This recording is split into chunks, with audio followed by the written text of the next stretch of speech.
Okay, X-Men and Maurice, it's been a long time, eh? Good to have you back again, guys. So I've prepared something for you. Without further ado, bad leadership. So let me break it down in simple terms. A good driver makes a bad car perform better than it is. But a bad driver can make a high performance vehicle perform less than it should. And I can give you examples of this, but do you agree with that premise, first and foremost? Yeah, I agree. You've seen it, yeah. So, let me enlarge on my point. If you look at, let's use something that everyone can basically resonate with, right? If you are a sports fanatic, everybody knows that Chelsea is in turmoil right now, and their demise is being publicized. So what's gone wrong in there? I'll give you an example. In conjunction with the statement that I just made, you've got a crop of good players, 600 million investment, right? That was poured into this crop of players, most of which came with a big reputation. They've got huge potential. And then you give them a driver, the person that's going to steer the ship, right, whom isn't fit for purpose, right? And so now what we've seen is a capitulation, right?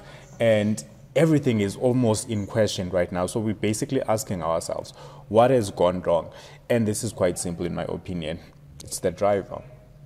The problem is not the investment. Everybody is pointing fingers. Problem is not the investment. The problem is the driver. Same way as you can give someone a Ferrari and you drive a Honda and you say, let's go for a race. If the person behind the wheels of a Honda is a better driver than you, who's driving a Ferrari, he's going to beat you. Yeah. Am I wrong? Yeah, true. It boils down to experience, as well as, if you look at it, if this person has an eye for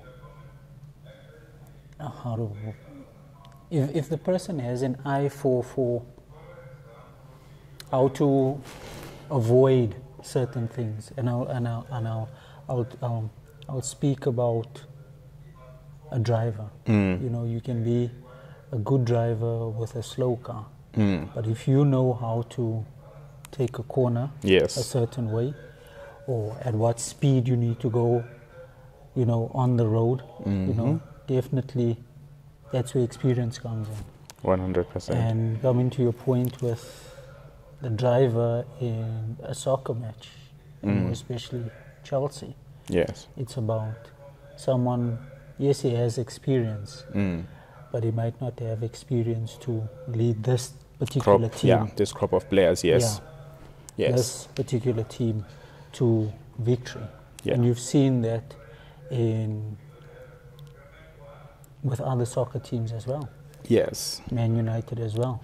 Yes. You know, we've seen it in the F1 as well. We look at Lewis Hamilton. I would think that he's a good driver, but his car is just not doing justice for him, you know, or for the team. So, yeah, That's a good point. That's a good point that you made, like in terms of leadership and. So, okay. So if you remember very well, like I opened this with bad leadership, right? We've also seen, and this is widely relatable as well, we've also seen instances where, even like in a corporate setting, right, where there's already a good team in existence, right?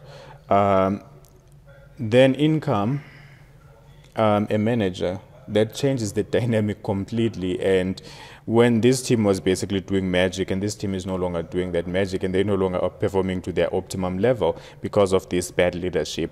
By the same token, now let's basically inverse the situation. There's also now a team of average players, right? And a good leader that transforms these average employees or people into levels they were not supposed to reach because of how good the leader and the leadership is.